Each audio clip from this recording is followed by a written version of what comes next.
Selamat datang buat kalian yang baru saja mampir di channel Phasmopi. Dan kali ini, saya akan menghibur kalian lewat film yang pasti seru dan menegangkan. Mengisahkan 4 sahabat yang melakukan healing di sebuah pantai. Tapi tak cukup itu, mereka harus berhadapan dengan makhluk bergigi tajam. Lalu mampukah mereka melawan kengerian tersebut? Untuk itu kita langsung saja ke alurnya.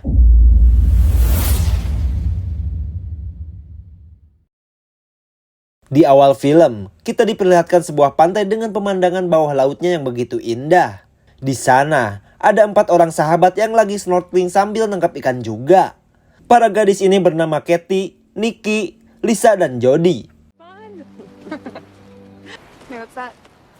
Persahabatan mereka begitu erat, pergi kemanapun selalu bersama. Lalu obrolan mereka juga begitu hangat sebelum akhirnya nyerempet membicarakan suaminya Katie. Ternyata, suaminya yang bernama Greg itu tak pernah memahami Katie dan sering emosian. Karena hal itu Katie merasa sedikit tersiksa. Yeah, it is. Ladies? Say guys. Say Saat Nikki beranjak pulang, ia melihat kalau Katie sedang cekcok dengan suaminya. Namun karena merasa khawatir, Katie pun mencoba menelepon sahabat sekaligus adik kandungnya itu. Akan tetapi, teleponnya tak diangkat sama sekali. Gadis ini bernama Annie. Ia merupakan adik terkecil Nikki yang punya sifat manja dan juga tingkat kemageran yang di atas rata-rata. Saking magernya, ia cuma mau keluar rumah kalau ada gempa saja.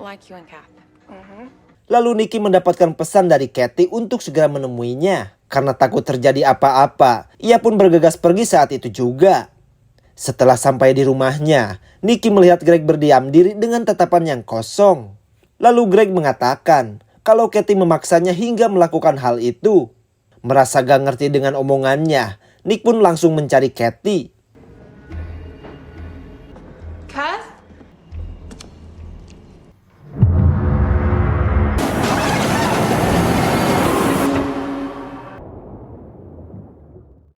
Scene berlanjut 6 bulan kemudian. Nikki baru saja pulang dari pedalaman India. Ia diantar oleh Kang Ojol menggunakan motor cross rakitan. Saat menemui teman-temannya, terlihat semua sangat antusias dengan kedatangan Nikki. Tak lupa juga, ia membawa oleh-oleh berupa air oleng untuk mereka nikmati. Namun setelah kematian Katie, Nikki mengalami trauma dan sering ngelamun tak jelas. Teman-temannya itu merasa khawatir dan ingin membuat Nikki sedikit lebih baik. Honey? I wanted to surprise you. What, you're into diving now? Well, yeah. Kemudian Nikki melihat foto kenangan saat Katie masih hidup. Lalu Jody mengatakan kalau mereka mengundang Nikki ke sini dalam rangka untuk mengenang Katie. Jody berharap Nikki tak keberatan jika ini mungkin akan membangunkan luka lamanya. Akan tetapi, Nikki tiba-tiba meminta untuk istirahat dulu.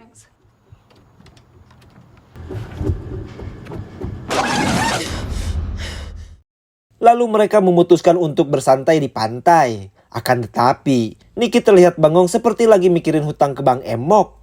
Melihatnya begitu, Annie mencoba menghibur kakaknya dan mengatakan kalau ia sekarang bukan lagi anak manja seperti dulu. Tentu saja itu membuat Nick sedikit senang. Lalu giliran Nick yang bercerita. Ia mengatakan kalau 6 bulan terakhir ini ia bekerja di kapal selam. Dan sejak saat itu pula, Nick berhenti melakukan snorkeling karena suatu alasan.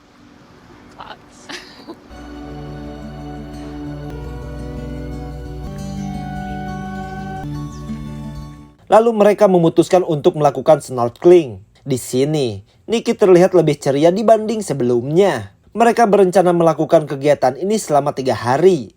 Lalu hari keempat, mereka akan hura-hura mumpung masih muda. Terlihat ada 4 perahu yang sudah disiapkan. Dan khusus untuk Annie, ia diberikan perahu yang paling mudah dikendalikan karena masih pemula. Di sini Jody yang mengambil alih komando. Sementara Nikki terlihat seperti trauma saat melihat air.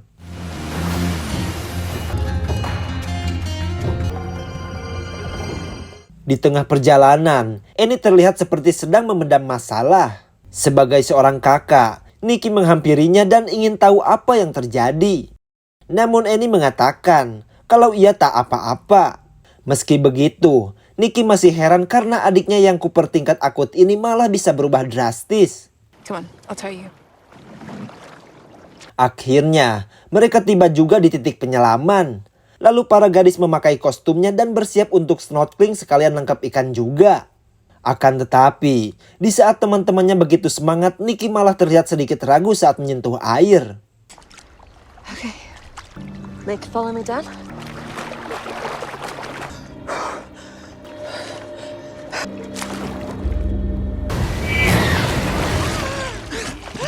Rupanya, Nikki selama ini mengalami trauma ketika melihat air. Ia selalu berhalusinasi melihat Katie yang ditenggelamkan sampai meninggoy. Lisa dan Annie memutuskan kembali naik ke perahu. Di sana, Annie melihat ada para bocah sedang berenang di dekat pulau kecil. Sementara di arah lain, terlihat banyak burung camar berkumpul. Saat itu, tiba-tiba Annie melihat sirip ikan hiu di sana. Ia pun segera memberitahukannya kepada Lisa. I don't know. I just we should let them know, right? Nick, there's a shark!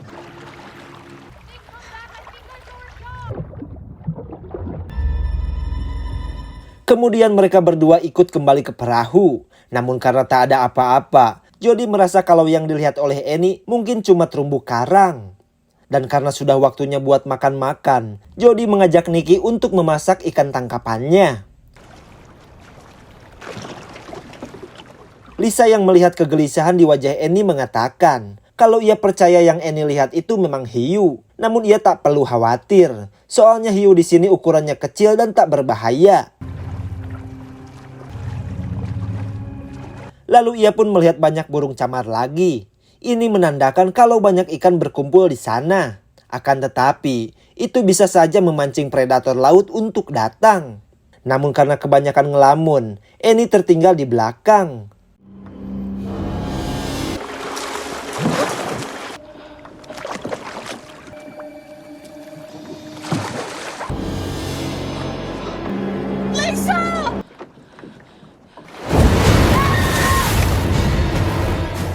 Melihat Annie terjatuh, Lisa memutuskan membantunya tanpa tahu apa yang sebenarnya terjadi.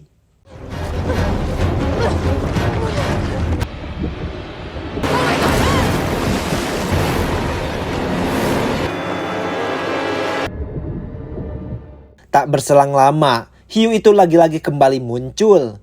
Lisa yang panik lalu memperingatkan Annie. I'm going back.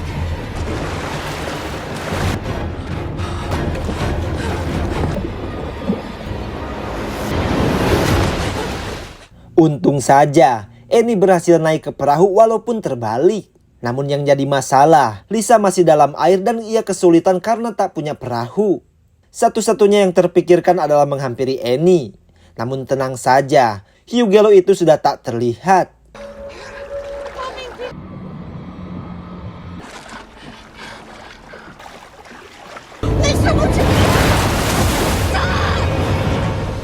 Lalu Nikki dan Jody datang dengan histeris. Mereka juga melihat apa yang terjadi pada temannya itu. Namun tak ada waktu untuk berkabung. Lalu Nikki menyuruh Annie untuk membalikan perahunya.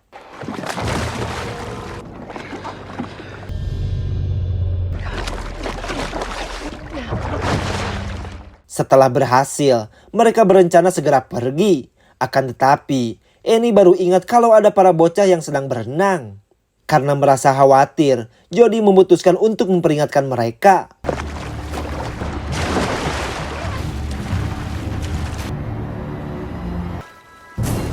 Oh my God. Hiu itu pun menghilang entah kemana. Lalu Jody berteriak untuk memperingatkan kedua bocah tersebut. Namun karena jarak terlalu jauh, mereka tak bisa mendengarnya dan bocah ini berenang dengan santuinya.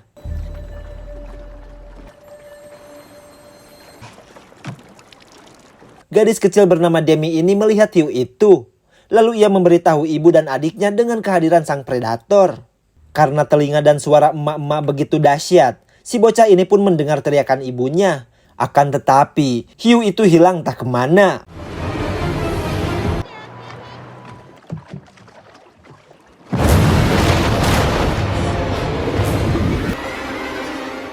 Untung saja, hiu itu hanya menyerang rakitnya. Dengan penuh rasa ketakutan, bocah ini bergegas menuju daratan sebelum hiu itu menyerangnya lagi.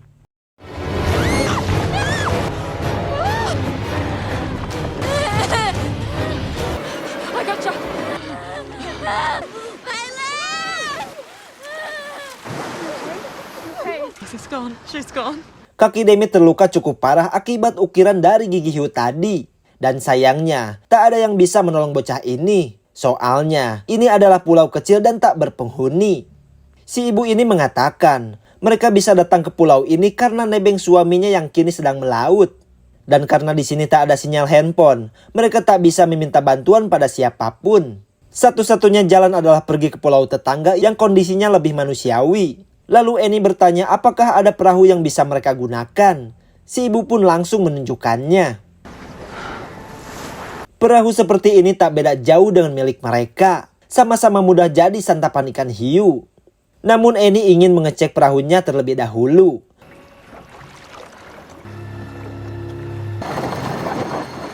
Lalu setelah dilihat-lihat, Nikki merasa perahunya sudah tak layak. Jika dipaksakan pasti bakal bocor dan oleng. Lalu Annie punya ide, yaitu dengan mengikatkan semua perahunya biar lebih stabil. Tentu saja itu ide bagus, tapi masalah sebenarnya ada pada serangan hiu itu. We need to get her help. Annie, please, just wait. 3, 2, 1. Annie dan Jody berhasil menggabungkan perahunya agar lebih stabil. Lalu Nikki datang dan memuji pekerjaan Annie. Akan tetapi, ia masih heran dengan perubahan sifat adiknya. Gadis yang dulunya manja kini bisa seperti ini. Namun meski begitu, Nikki tetap melarang mereka pergi tanpa rencana yang matang. Namun, Annie lebih khawatir dengan kondisi si bocah itu. Lalu tak lama, datang si ibu sambil membawa alat perang. Ia pun sekalian berterima kasih karena mereka mau mengambil resiko demi membawa bala bantuan. Setelah berpikir sejenak, Nikki akhirnya memutuskan untuk ikut saja demi melindungi adiknya yang tersisa.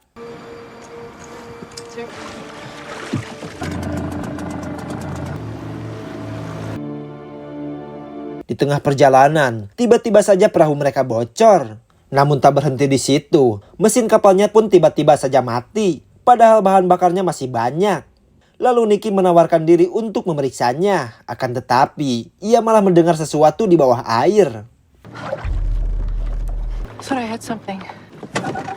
Look, I know, but not in this. At least I tried something. All right, enough. So let's paddle. Saat kondisi mereka mulai adem, Nikki lalu bertanya kenapa sifat Annie bisa berubah.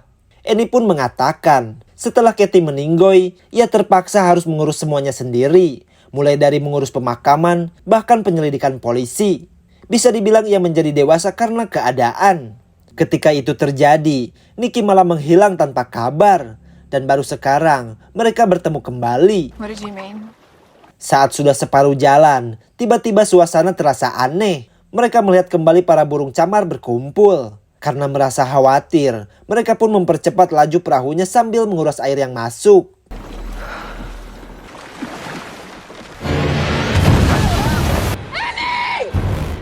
Alhamdulillah Annie baik-baik saja. Lalu Nikki menyuruh berenang pelan-pelan supaya tak menarik perhatian si hiu itu.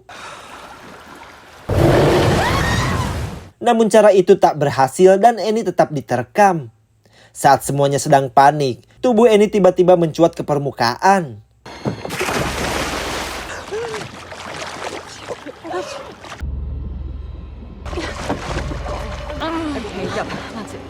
Sungguh keajaiban, Annie tak terluka sedikit pun dan cuma pakaiannya saja yang terkoyak. You're alive. The funeral is everything.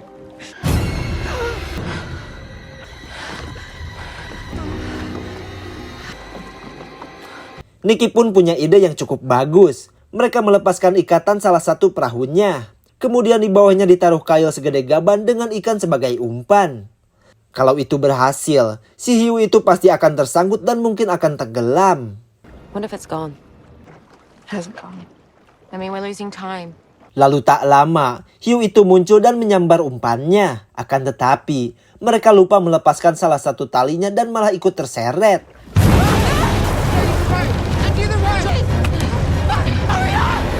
Undo the rope. Rencana Nikki berhasil. Mereka yakin kalau hiu itu pasti ikut tenggelam. Atau setidaknya hiu tersebut akan kesulitan bergerak. We'll go faster if we all paddle. Let's go. Almost there. Yeah. Di sana, para gadis melihat ada sesuatu yang bergerak ke arah mereka.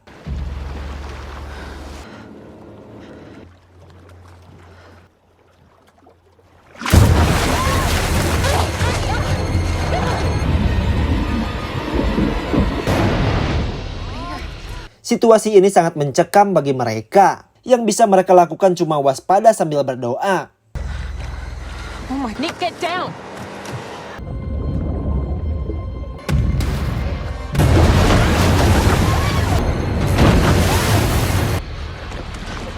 Oh shit, we're feeling off. Lalu Nicky melihat sebuah jaring dan langsung kepikiran sebuah ide.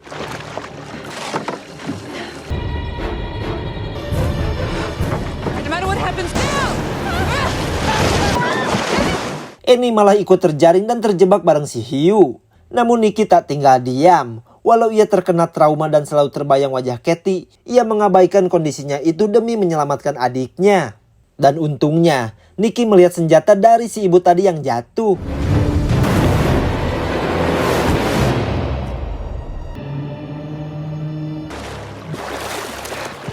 Annie!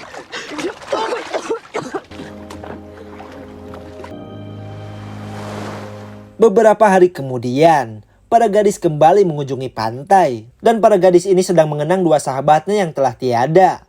Lalu Nicky menaruh benda nostalgia mereka dengan penuh rasa rindu. Nicky pun mengatakan, walau Katie dan Lisa sudah tiada, tapi kenangan mereka akan tetap hidup di hati para sahabatnya. Dan akhirnya film pun selesai juga.